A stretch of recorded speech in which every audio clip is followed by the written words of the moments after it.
name is Ciobanu of the Nuclear Age Peace Foundation. I would like to highlight our speakers for today. So we have the esteemed ambassador, Tito of Kiribati, who will be our chair, Docherty of Harvard Law's International Human Rights Clinic, Alicia Sanders-Zakre of ICANN, and Veronique Christory of the RCRC. We will hear their perspectives on the technical aspects of the TPNW's provisions on victims assistance and environmental remediation, and the evolution of these provisions in disarmament treaties. Then we will hear about the role of the International Red Cross on Red Crescent. Following their presentations, the ambassadors of Kazakhstan, Fiji, Paraguay, and Indonesia will give formal remarks. Afterwards, we'll open the floor for a general exchange amongst all of you. We've also prepared discussion questions. And during that time, if you would like to participate, please message my colleague, Camilla Tobin, and she'll add you to our ongoing list of speakers. And we really envision this event as a kickoff to a process of forming perhaps an informal group on positive obligation. Before we begin and before we watch a short video by the RCRC, I would like to convey the importance of the positive obligations. So there are many impacted communities throughout the world who have suffered from the humanitarian impact of nuclear weapons. At least 2,050 nuclear test explosions were carried out on the territories of around 15 states in a number of seas and oceans between 1945 to 2017. Lingering environmental contamination has interfered with food security and sustainable development. The nuclear tests displaced whole communities that had traditionally resided on those test sites, and many of those still cannot return. Additionally, many members of these communities, as well as their children and even grandchildren, have experienced cancers and additional health problems linked to the exposure of nuclear radiation. Considering the tragedies that these communities have been experiencing due to nuclear weapons, the humanitarian impact of these weapons is absolutely clear. Recognizing the humanitarian impact of nuclear weapons and the importance of international cooperation, I vividly remembered during negotiations on the TPNW how a broad cross-regional group of states came together and advocated for the necessity for the TPNW to include measures to help victims and remediate contaminated environments. In this regard, I'm very glad that today a diverse group of state parties and signatories of the TPNW, which have registered for today's event. I'm especially glad to see that those among individual states who have registered for this event include Indonesia, Algeria, Brazil, Dominican Republic, Peru, Timor-Leste, Zimbabwe, amongst others. Especially also glad that the Philippines also registered. They all share our common vision of a world free of nuclear weapons. As we approach the first meeting of state parties, the esteemed participants and all of us should think about how to promote the treaty's positive obligations and explore the possibility of forming a working group to develop common positions on victims assistance, environmental remediation, and international cooperation, which will enable all of you and all of us as we work together to really prepare, collectively for the first meeting of the state parties. On that note, I would like to segue to the video presentation by the ICRC. Mila, can you please share the video?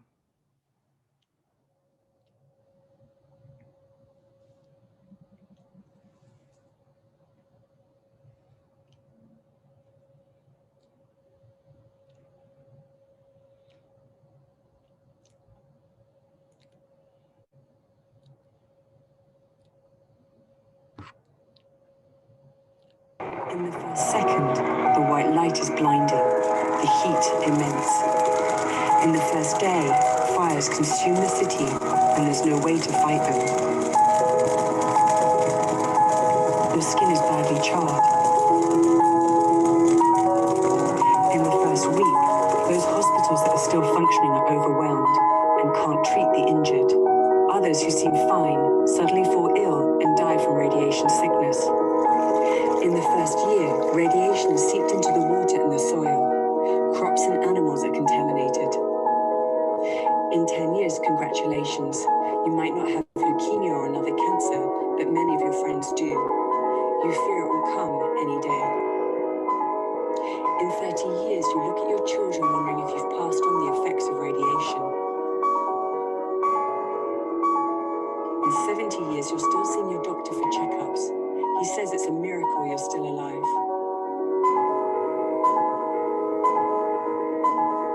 The humanitarian consequences of nuclear weapons are horrific and span generations.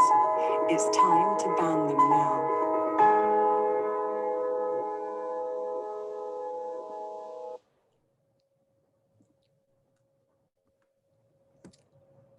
Thank you so much. And I think that video really sets a tone about why we're here today and talking about the positive obligations of the TPNW. So next, I would like to introduce His Excellency, Ambassador Tito of Kiribati. He's the Ambassador of Kiribati to the UN and the US, who will deliver the chair's address.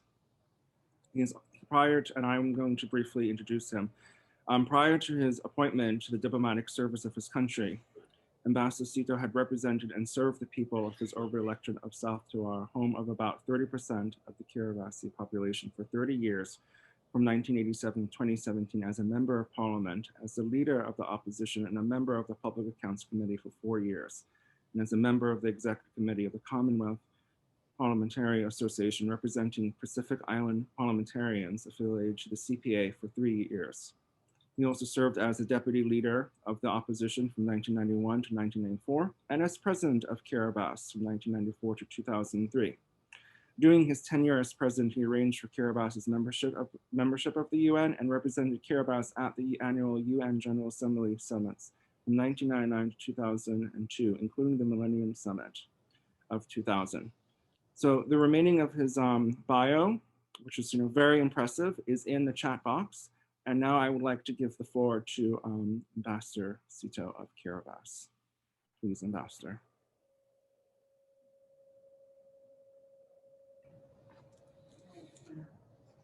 Thank you, Christian, for your kind introduction.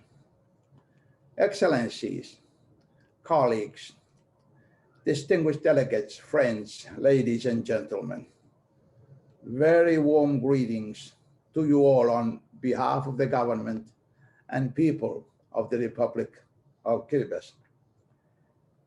It is therefore a great honor and privilege to address you all at the start of this important event, which the Kiribati Permanent Mission has decided to host at this stage, to provide an opportunity for those of us who believe in the great merits and benefits of the Treaty on the Prohibition of Nuclear Weapons, TPNW, not only for countries and peoples that have suffered and could continue to suffer from the impacts of nuclear weapons tests, but also for the entire humanity.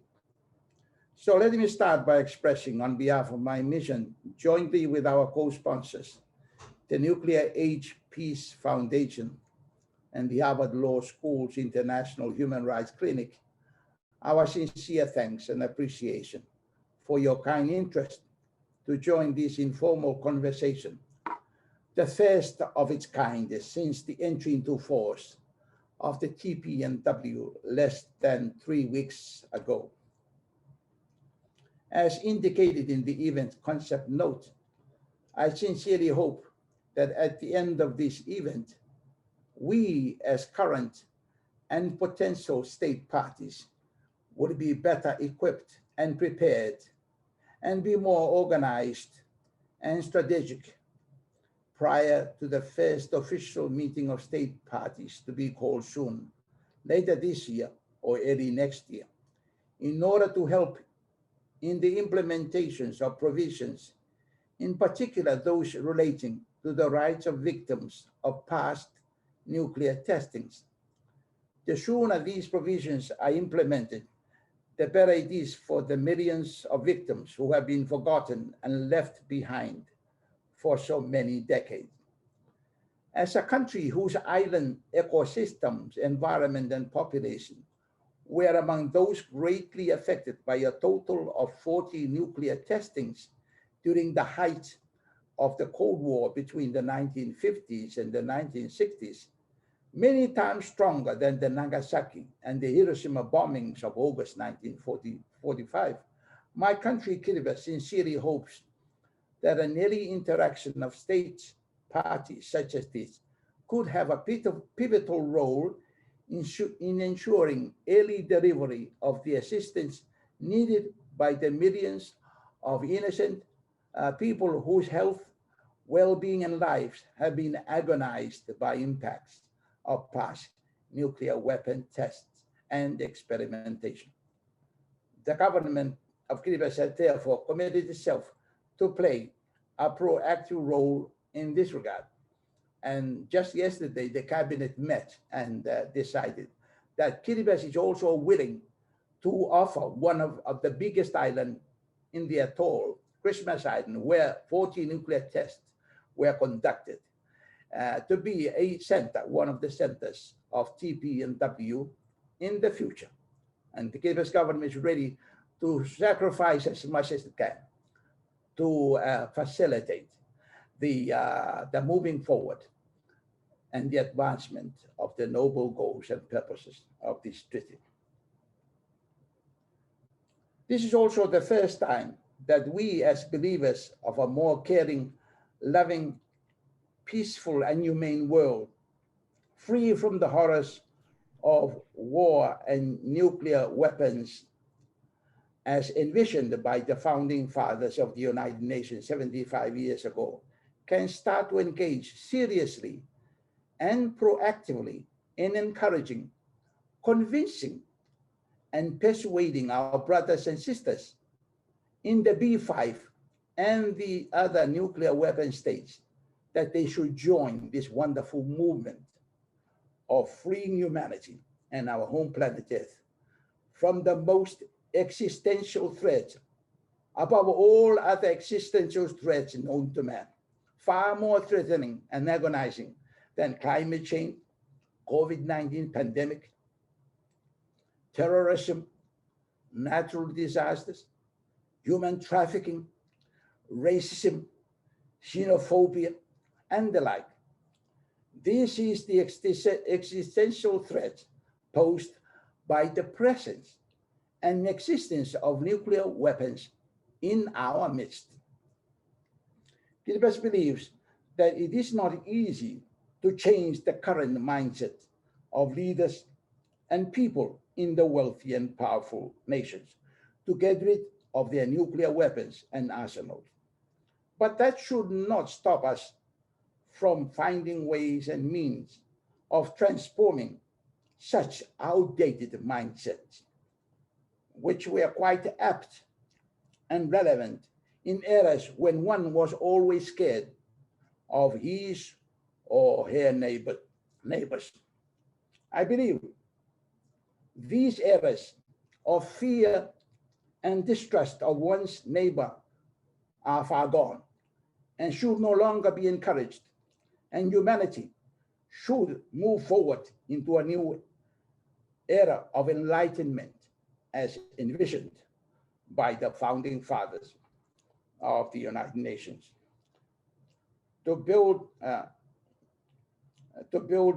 and to work together as one human family based on trust and confidence in each other's human goodness, decency, and sense of doing right and good to others as one wants others to do to oneself.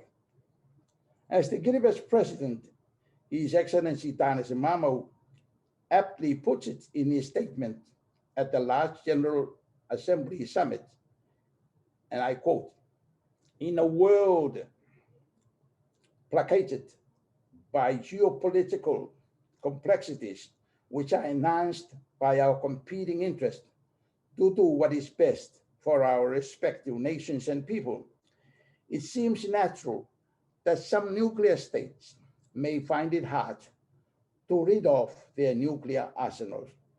But despite competing interests, we all share in the common goal of creating a safe and secure future for our children and our grandchildren's children. This should be our common ground, creating a peaceful world free of nuclear weapons for the safety and security of our most important resource, our beloved children.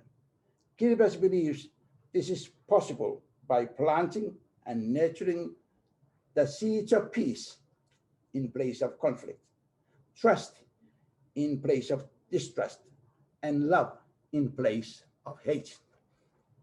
I believe that there are so many creative ways open to us to explore in the uphill struggle to change human mindsets in support of the TPN's goals to create a world totally free of nuclear weapons. The role of families in cultivating a new mindset in the upcoming generations that one day will populate the citizenship of countries, as well as their leaderships. The roles of schools, youth movements, churches, NGOs and civil societies, communities, and so on.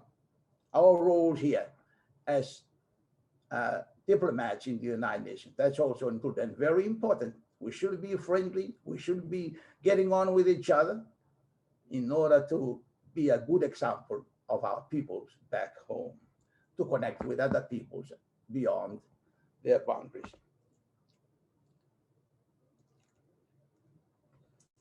I would also like to think that even current leaders, presidents, prime ministers, kings, queens, first ladies, first gentlemen, wherever they may be, I believe they have a role to play. I have been in that position, and that's what I was trying to do when I was president of my country. But, you know, it's a difficult struggle because as you talk to others, they have a different mindset. So I would like to sort of inspire ourselves by going back to that, the story I told last time I was on this event also. And of course, I was inspired very much by what happened when Jacqueline Kennedy, former lady of the United States, was about to exit the White House following the death of her husband, President Kennedy. And I remembered vividly from that video on the TV that the last thing she decided to do just before exiting the White House was to write a handwritten letter to President Brezhnev, a good friend of President Kennedy at the time. And both presidents, if you remember in history, they were trying to grapple with this idea of getting rid of this nonsense of nuclear weapons, the most terrible existential threat to humanity. And they knew it. And so they tried to work on that. And what happened? Jacqueline Kennedy wrote that letter in her own hand, writing, addressed to President Brezhnev. I wish I could see that letter, but I'm told by the people who told the story on the television that that letter was to remind President Brezhnev not to forget the wonderful vision Kennedy and Brezhnev shared when they met some time back, that nuclear weapons should be abolished from the face of the earth. So I would like to join Christian in thanking those who are all here, welcoming you again and hoping that you are ready to start the action. I believe more in action than in words. I'm one of those who hate too many speeches, but I love more action than speech. So I hope that this is the beginning of real action. I'd like also to join Christian in thanking our resource people, and especially the ambassadors, my colleagues who have agreed, kindly agreed to join in the conversation and in inspiring us further. in moving forward on this very important goal for the human family. I thank you.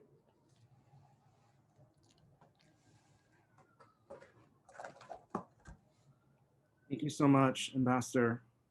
So next, we will hear from Bonnie Docherty, who's the Associate Director of the Armed Conflict and Civilian Protection Initiative, and who's also a lecturer at Harvard Law School's International Human Rights Clinic.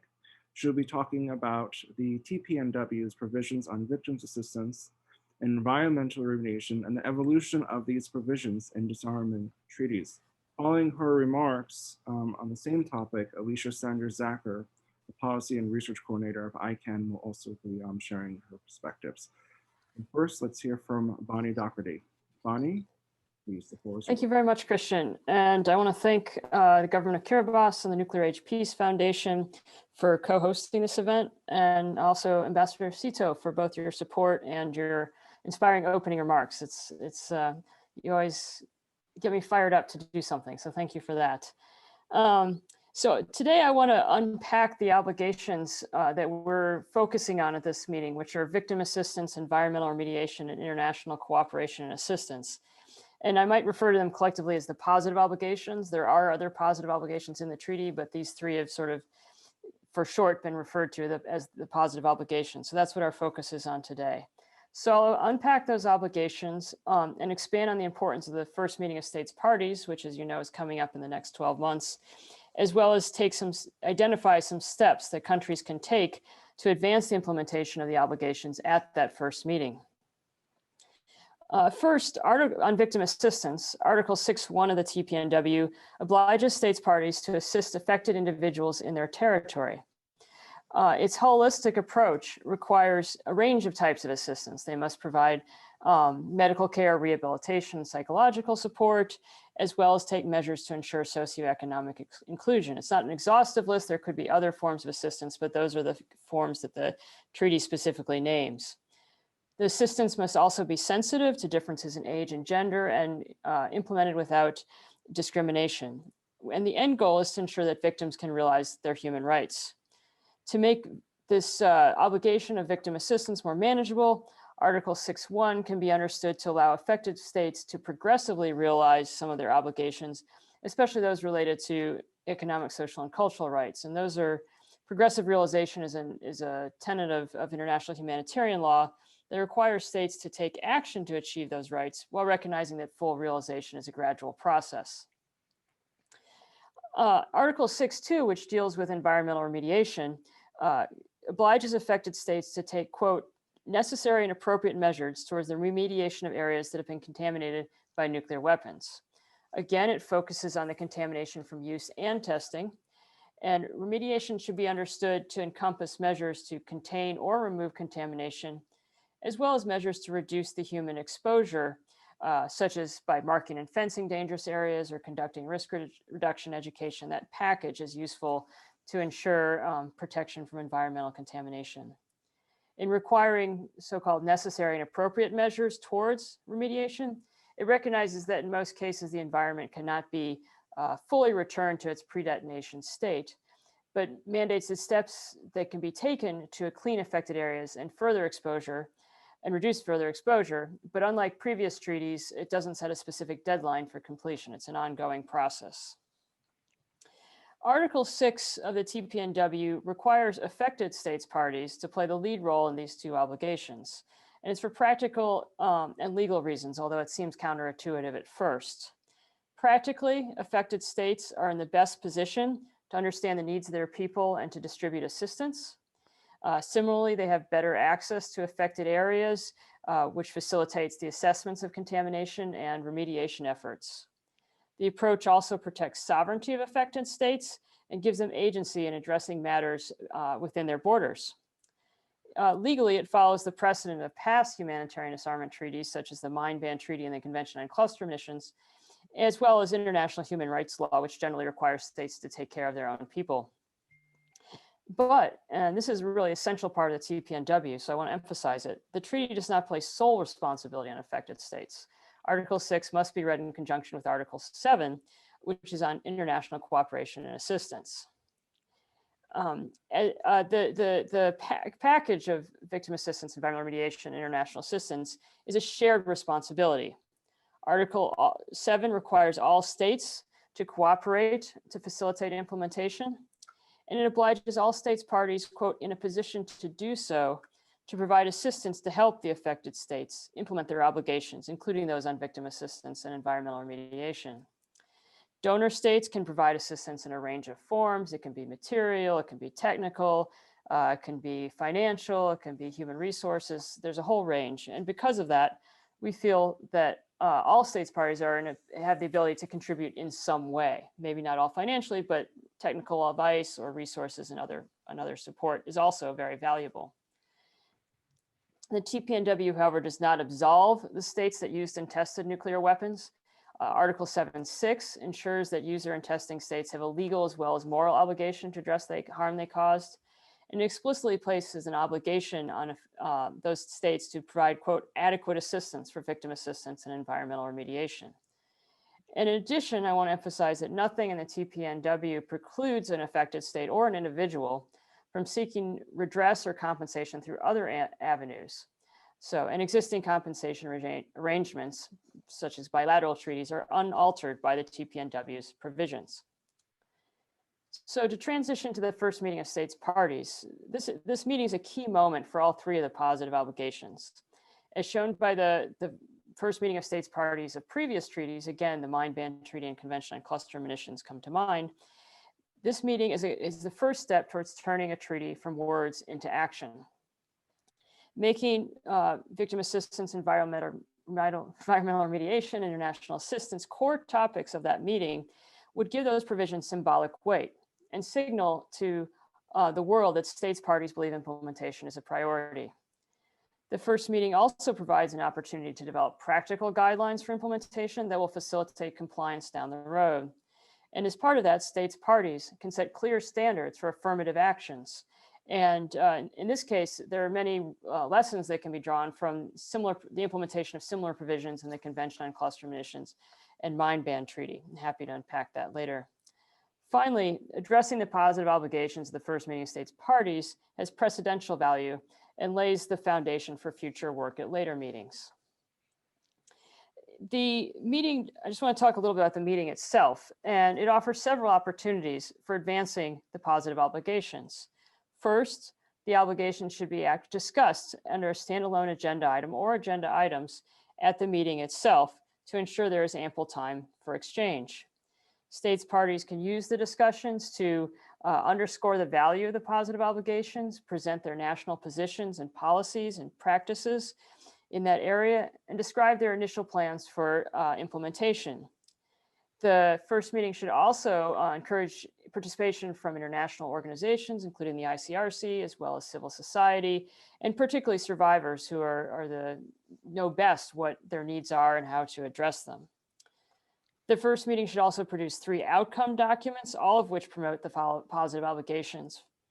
First, the MSP should adopt a declaration that explicitly addresses the positive obligations, and it should present victim assistance, environmental remediation, and international cooperation assistance as priorities and politically commit states to implement them. Second, states parties could establish standing committees or working groups to focus on the individual positive obligations. These committees would provide a forum for more in-depth study than is possible at the annual meeting of obligations which are both complex and novel in the nuclear weapons context. Such committees have proven highly effective in the Mine Ban Treaty and Convention on Cluster Munition context. And third and finally, the first meeting of states parties should also produce an action plan that provides detailed guidance for implementation and set goals that states parties can strive to achieve within a set period of time. The action plan could outline practical steps states parties could take in the near future. Steps could include developing a national plan, establishing a government focal point for this work, creating a budget with earmarked funds, establishing national laws and regulations. And another key practical step can take is to create a mechanism for assessing the problem and assessing the needs, whether environmental or humanitarian, that will be important for creating a national plan for implementation.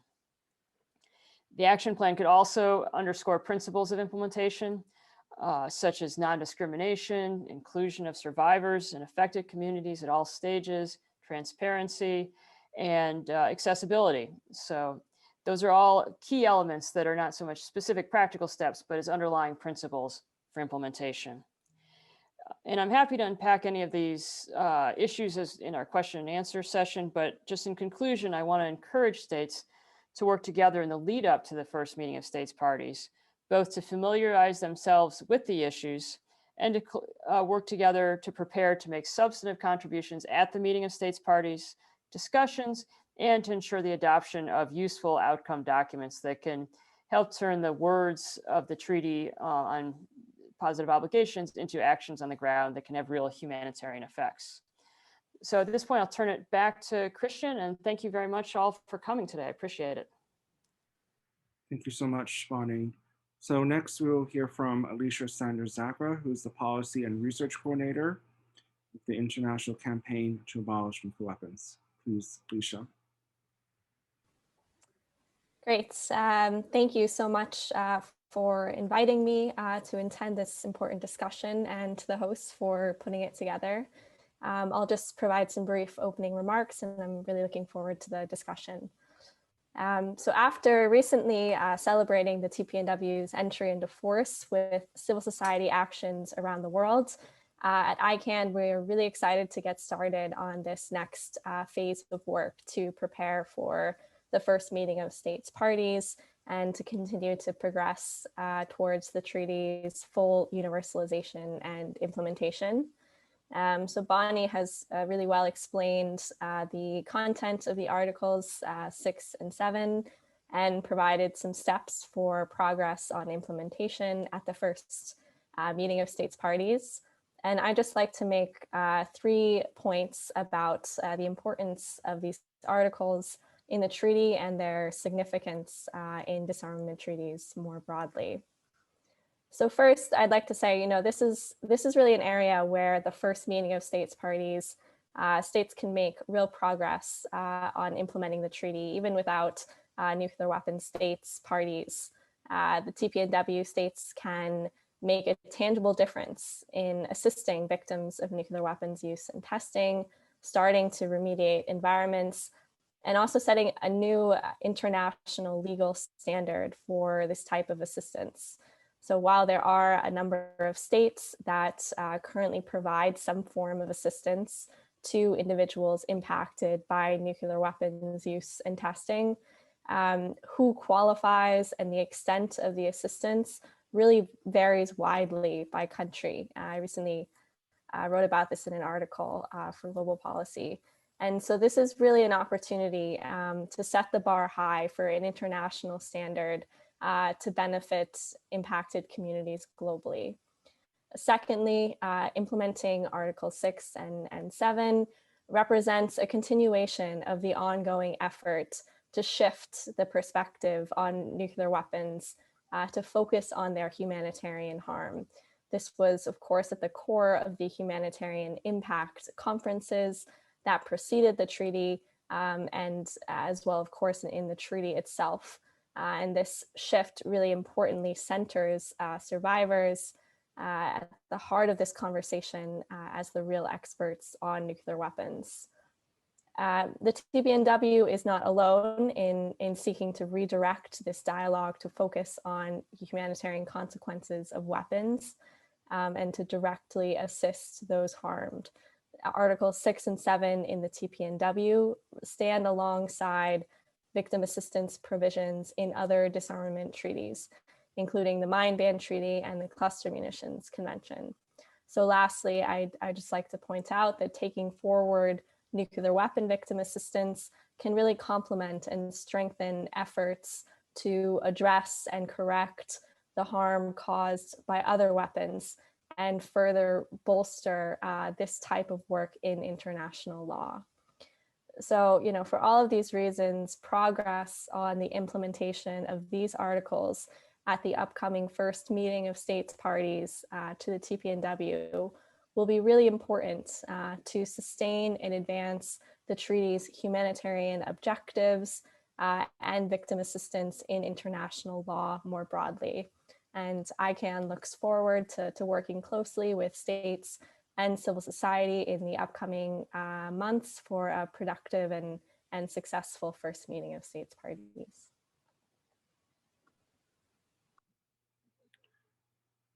Thank you so much, Alicia.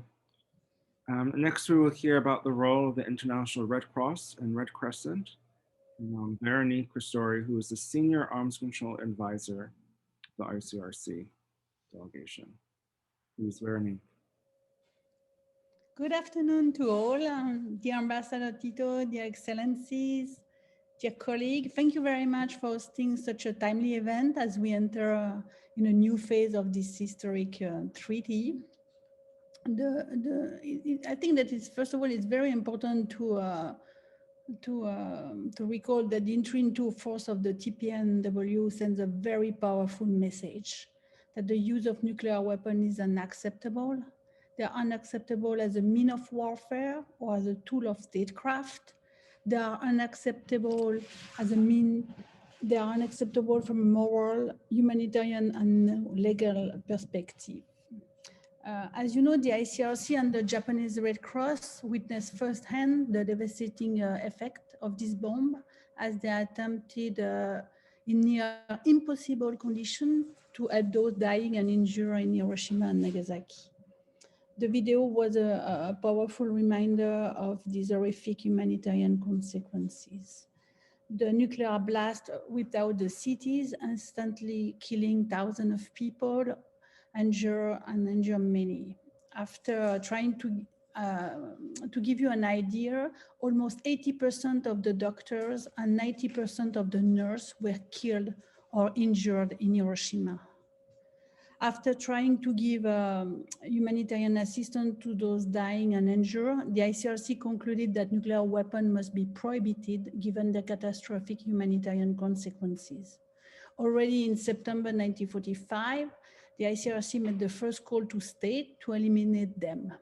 From then onward, the ICRC and the entire Red Cross and Red Crescent movement, through its regular international conferences, has advocated the prohibition of weapons of mass destruction in general and of nuclear weapons in particular. For the last 7 decades, the Japanese Red Cross Hospital have been caring for thousands of survivors of radiation exposure and their descendants. They are still doing it as we speak today. And then the ICRC in own study and those of UN agencies have found that in most countries and at the international level, there is little capacity and no realistic coordinated plan to deal with these tremendous challenges. The COVID-19 pandemic has underscored that public health care systems face significant challenges in responding to large-scale health emergencies. This is, I think, that serves an important reminder of the insurmountable challenges that any use of nuclear weapons will present to healthcare system and humanitarian response capabilities.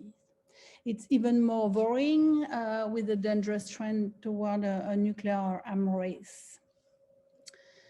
I would like to draw your attention on a new report of the ICRC and the Federation, the International Federation of the Red Cross and Red Crescent Society that we organized in March 2020.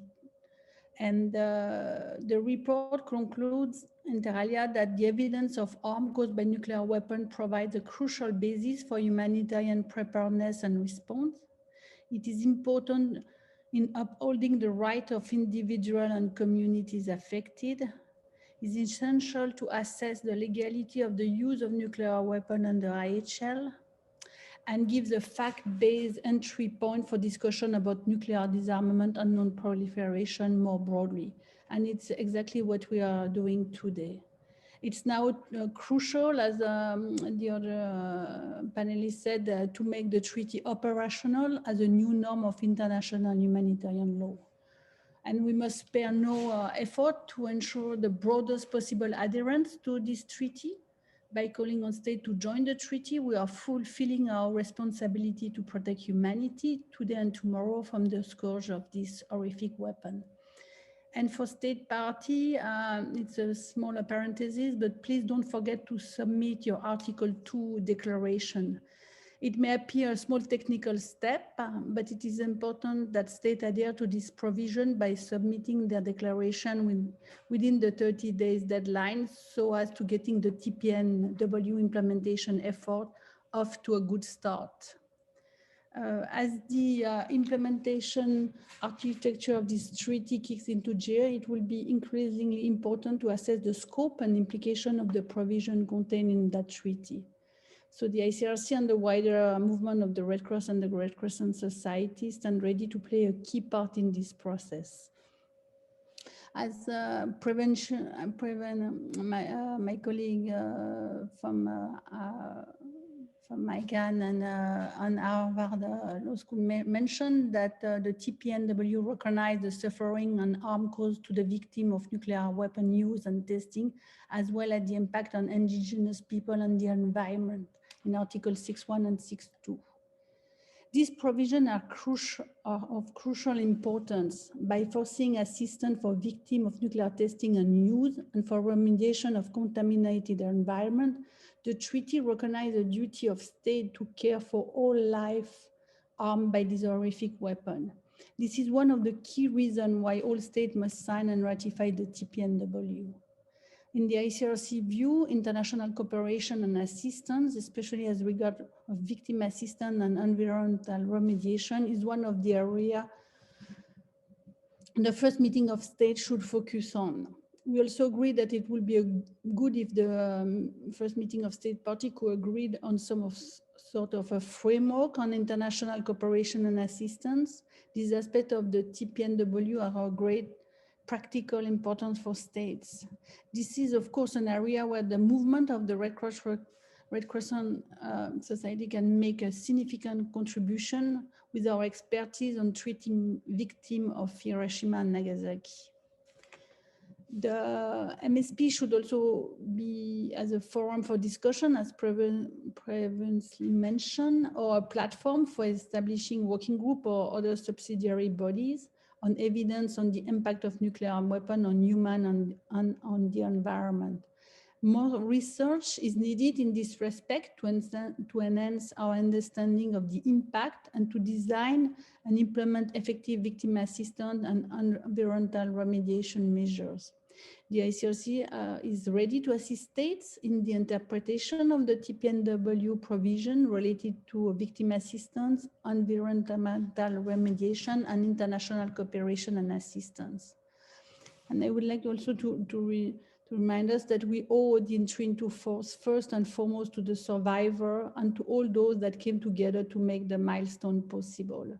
Now we begin the hard work, so one day future generation can wake up to a world free of these human weapons. And to reach 52 ratification and 86 signatory of the treaty shows that this future is not only imaginable, but through collective effort is also achievable.